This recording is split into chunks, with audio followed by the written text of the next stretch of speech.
की पंचमी कौन सी तिथि? पंचमी। चाहे वो शुक्ल पक्ष की हो चाहे वो कृष्ण पक्ष की। श्रावण महीने की पंचमी के दिन शंकर भगवान पर जिस जिस परिवार के व्यक्ति का कांवड़ जल हमने बताया है आपको, जरूरी नहीं है कि डंडा बांधकर 2 कावड़ के जल के लोटे लेकर जाओ, आप अपने हाथ में भी 2 पात्र लेकर जा सकते हैं। पंचमी तिथि के दिन हाथ में 2 लोटे जल के, 2 कलश जल के जब हम शंकर भगवान को चढ़ाते हैं तो ऊपर जो कमंडल होता है शिव जी के ऊपर जलधारी होती है, जिसमें जया, विषहरा, शामली बारी, दौतली और देव, शंकर भगवान की 5 बेटियां जिसमें विराजमान होती हैं। जब हम जल समर्पित करते हैं, हमारे पीढ़ी में, परिवार में अगर कोई अधोगति में मर गया होता है, कुंवारी अवस्था में चले गया होता है, गर्भ में मर गया होता है, गर्भ के बाहर निकलकर भी अगर कुंवारी अवस्था में चले गया होता है, तो श्रावण महीने की दोनों पंचमी पर परिवार का अगर कोई एक व्यक्ति भी जल चढ़ा देता है शंकर भगवान पर, तो सर्प की योनि में नहीं पड़ता, जीव मुक्त हो जाता, प्रेत योनि में सर्प की योनि से मुक्त हो जाता।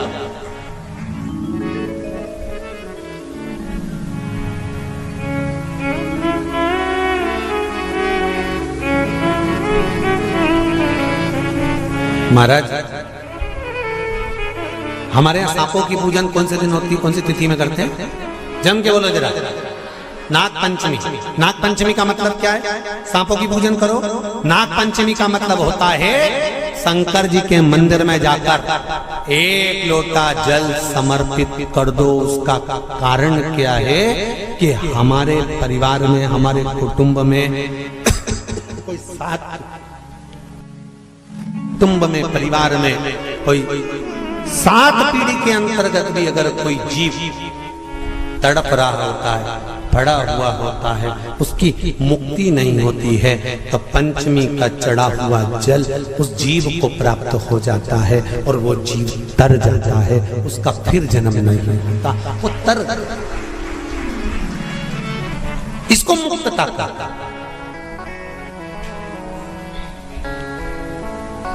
इसको मोक्ष का।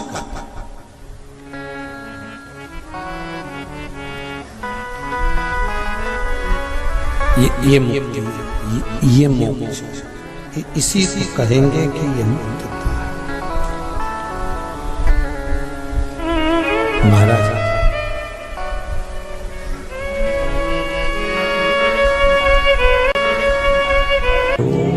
चाहे नाग पंचमी हो, चाहे श्रावण महीने की शुक्ल पक्ष की, चाहे कृष्ण पक्ष की पंचमी हो, और समझ लो अच्छे से,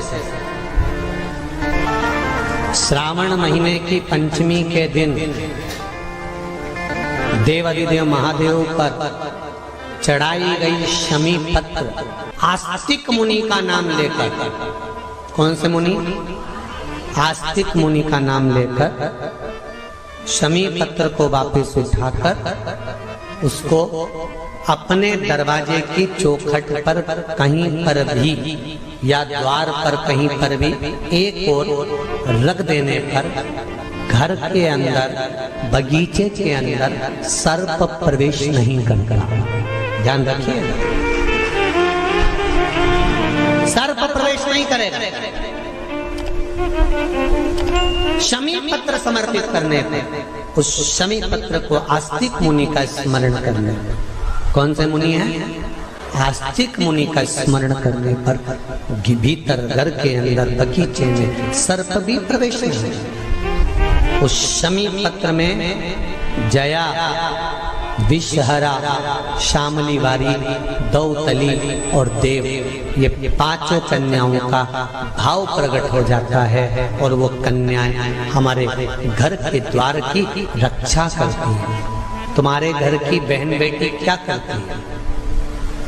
तुम्हारे घर की बहन बेटियां क्या करती हैं? घर में बहन बेटी आती हैं तो बद्दुआ देकर नहीं जाती। घर में कन्याएं रहती हैं, बद्दुआ नहीं देती।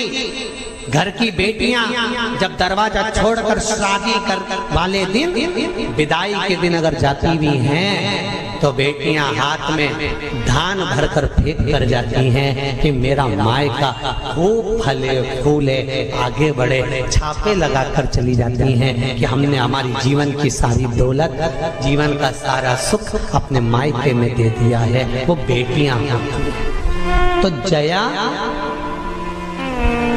विषहरा, शामली बारी, दौतली, देव, ये उस घर में निवास करती हैं जिससे पंचमी। कौन सी तिथि? पंचमी। चाहे वो शुक्ल पक्ष की हो, चाहे वो कृष्ण पक्ष की। शिव महापुराण की कथा कहती है, आपको सुख अनुभव हो जाए। कार्य से जिंदगी में कभी संपदा कम नहीं हो सकती, संपदा बढ़ती चली जाती है। संपदा घट नहीं सकती, बढ़ेगी और घटेगी। कष्ट नहीं आ सकता, रोग बीमारी तकलीफ नहीं आ सकती।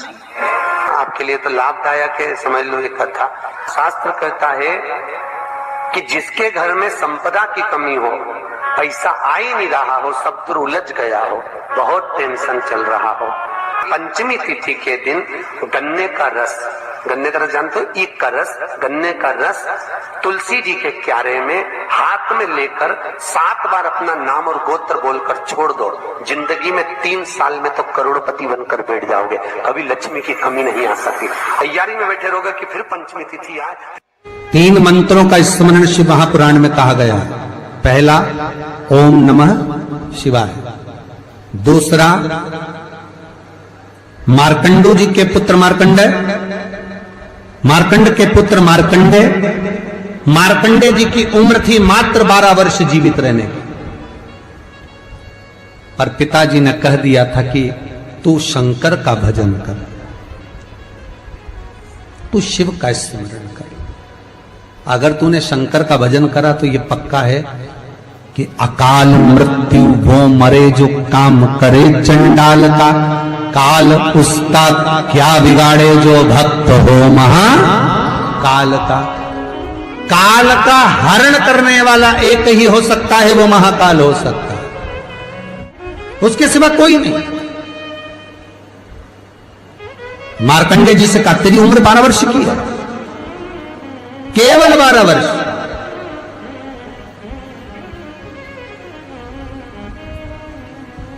पूछा पिता जी से चरण पकड़कर मार्कंडे जी पूछते हैं, मैं 12 वर्ष बाद मर जाऊंगा? हाँ, प्राण छूट जाएंगे। हाँ, कथा सुनी थी पिताजी के मुख से कि यमराज आता है, पाड़े पर बैठकर गदा लेकर आता है, बड़ी बड़ी मूंछें हैं, काला स्वरूप है, मुकुट सोने का पहनता है, हीरे का, उसमें एक रतन लगा होता है, गले में भी स्वर्ण, उसमें हीरे जड़े होते हैं, काला विग्रह होता है यमराज का, और वो अपने दूतों के साथ आकर पास डालकर बांध कर ले जाता है। तो उस मार्कंडे को वो चरित्र याद। आज अंतिम दिन, 12 वर्ष की वो घड़ी, वो पल, वो क्षण आ गया जब मार्कंडे जी के प्राण छूटना है। समय आ गया। मार्कंडे जी के पिता जी से कहा जाओ और जाकर आप शंकर की भक्ति में रम जाओ। पिताजी और माताजी भी लग गए, मार्कंडे जी भी लग गए। मार्कंडे जी को लेने के लिए यमदूत आ गए, डर गया। थोड़ी देर बाद यमदूत देखे कि शंकर का अनुमोदन कर रहा है, वापिस चले गए। यमराज आ गया, वही पाड़े पर बैठकर, वही भैंसे पर बैठकर, वही काला स्वरूप। डर लग गया 12 साल के बच्चे को। उसने शंकर का शिवलिंग पकड़ लिया, गले से लगा लिया, शंभो मुझे डर लग रहा है, शंकर मुझे भय लग रहा है। और तब तेज तेज महामृत्युंजय मंत्र को, वैदिक मंत्र को पुकारना प्रारंभ करा। जब 33 अक्षर के उस महामृत्युंजय मंत्र को पुकारा, शंकर सामने खड़ा हो गया। यमराज पीछे हट गया कि ये अब मेरा है, इसको तू नहीं मार सकता। वो 33 अक्षर के मंत्र का उच्चारण जब उस मार्कंडे जी ने करा, देवता जान गए कि इस मंत्र की मूलता क्या है। पहला मंत्र ओम नमः शिवाय, दूसरा मंत्र जम के बोलो महामृत्युंजय मंत्र और तीसरा मंत्र वही श्री शिवाय नमस्तुभ्यम। ध्यान दीजिएगा, मंत्र के 3 क्रम है, वैदिक, तांत्रिक, शाब्दिक। मंत्र के 3 क्रम है, तीनों मंत्र देख लीजिए, तीनों का क्रम देख लीजिए। महामृत्युंजय मंत्र वैदिक मंत्र है, इसको जब ब्राह्मण जपता है कुशा का आसन बिछाकर मौन रहकर घट की जिह्वा से जपता है। अगर याद नहीं रहता तो भी धीमा धीमा बोलता है, तेज नहीं। महामृत्युंजय का जाप अनुष्ठान सामने कलश स्थापन कर कर प्रेम से 1100, 11,000, 1.25 लाख अनुष्ठान किया जाता है। ओम नमः शिवाय का जाप चलते फिरते किया जा सकता है। श्री शिवाय नमस्तुभ्यम शाब्दिक मंत्र है। इस मंत्र का प्रयोग के लिए ना आसन की जरूरत है, न तब साधना की जरूरत है। जब जप रहे हो शंकर साक्षी। हाँ, कोई रोग आ गया, कोई बीमारी आ गई, कोई कष्ट आ गया, बहुत भारी आ गया, तो महामृत्युंजय का स्मरण शंकर की साक्षी में होना चाहिए।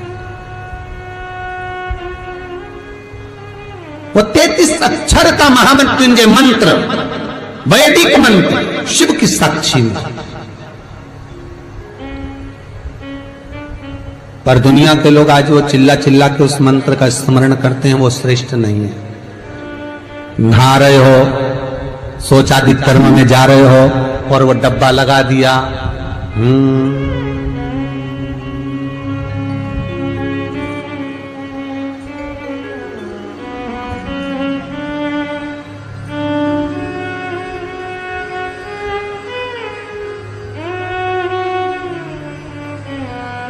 अब मंत्र चल रहा है, आप मन से बोलिए, बोलना आवाज नहीं आना चाहिए।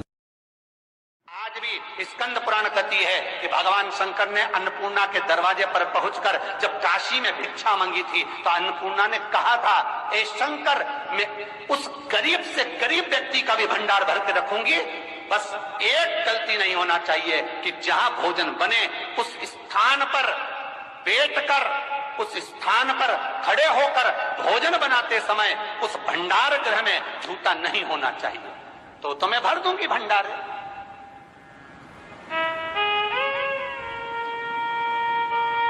जिस प्लेटफॉर्म पर खड़े होकर माताएं भोजन बनाती, सब्जी बघारती, वहीं पे हाथ में लेके चख लेती।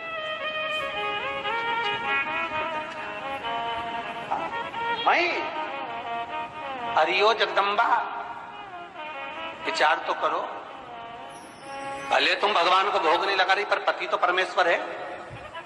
भले तुम भगवान को भोग नहीं लगा रही पर पति तो परमेश्वर है। पति के लिए कहा परमेश्वर, मतलब भले भगवान की तुमने सेवा नहीं करी, भले अर्चना नहीं करी, भले पूजन नहीं करी, पर पति तो परमेश्वर है। सब में तो वही समाया।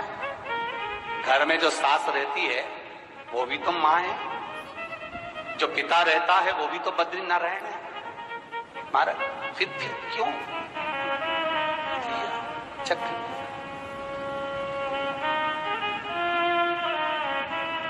तुम चक कर भी बनाना तो भी तुम्हारे घर में स्वाद नहीं रहेगा।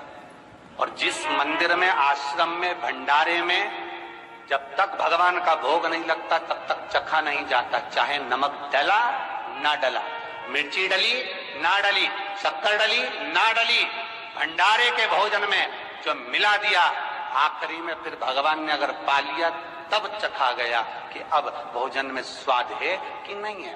तो कभी अन्नकूट की जो सामग्री बनती है, सब्जी बनती है, राम भाजी बनती है, राम भाजा बनता है, मिक्स वेज सब्जी बनती है, भगवान के भंडारे की कद्दू की सब्जी बनती है, उसमें आप भले मिर्ची ना डली, नमक ना डाला, फिर भी घर में एक पूरी खाते होगे, वहां 4 निपटा क्या होगा? क्यों? क्योंकि वहां अन्नपूर्णा स्वयं देने के लिए तैयार खड़ी है। और हमारे घर में तुम चक के बना रही, बेटे को दूध भी दे रही तो बोतल में से 2 बूंद टपका के पहले चक। बाहर चले जाओ, बाहर चख सकते हो, बाहर जाकर पाओ। फिर बच्चे के लिए दूध में शक्कर मिला लो। चाय बनाते हुए गैस के ऊपर चाय रखी है, मई उकल रही, मई से चाय की चन्नी से लेके फिर शक्कर। कैसे आए रे अन्नपूर्णा, ये तो बताओ। लोग कहते हैं हमारे घर में सारा सुख है गुरुजी, पर शांति नहीं है। हमने शांति ना जाने चली गई, क्योंकि किचन में किच किच भर आ गई। शांति कहां से होगी?